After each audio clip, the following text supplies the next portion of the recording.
Ďalší príklad na písomke bude úprava takéhoto goniometrického výrazu. Tam budete používať vzorce sinus 2x sa rovná 2 sinus x cosinus x a cosinus 2x sa rovná cosinus na druhú x minus sinus na druhú x. Tieto vzorce budete mať premietnuté potom na tabuli, takže tie budete môcť používať. No, tak, tu mám 1x, tu mám 2x, 1x, 2x, takže ideme si to podľa toho vzorca. Takže zlomková čiara, mám sinus x plus 2 krát sinus x cosinus x. Tu 1 plus cosinus zostáva x a plus cosinus na druhú x minus sinus na druhú x. To sa rovná.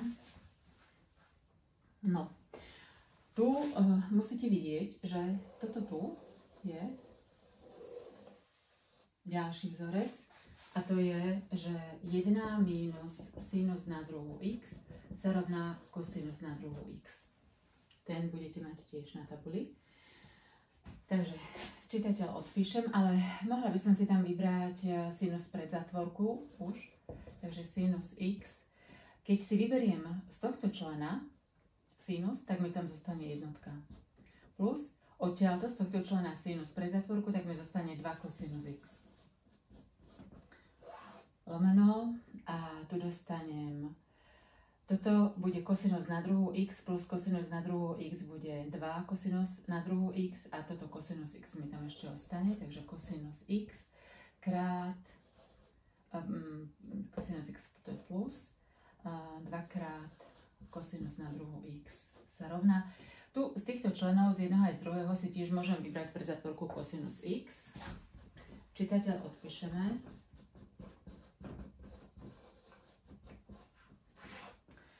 Cosinus x pred zatvorku. Z toho prvého jednotka mi tam zostane a odtiaľ to jedno cosinus, keď dám, lebo toto mám 2 krát cosinus x krát cosinus x, jedno dám pred zatvorku, tak mi zostane 2 krát cosinus x.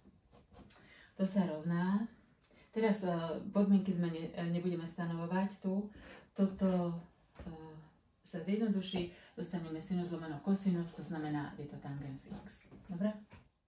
Ďalší príklad, tu máme a plus b, to celé umocnené na druhú, takže využijeme vzorec a na druhú plus 2ab plus b na druhú. Dobre? Nie, že toto na druhú plus toto na druhú, nie. A na druhú plus 2ab plus b na druhú. Takže sinus na druhú x dávam sem, nie na x. A na druhú plus 2ab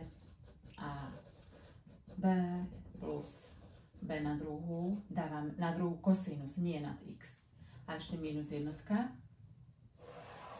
Lomeno sinus x krát cosinus x, to sa rovná. No,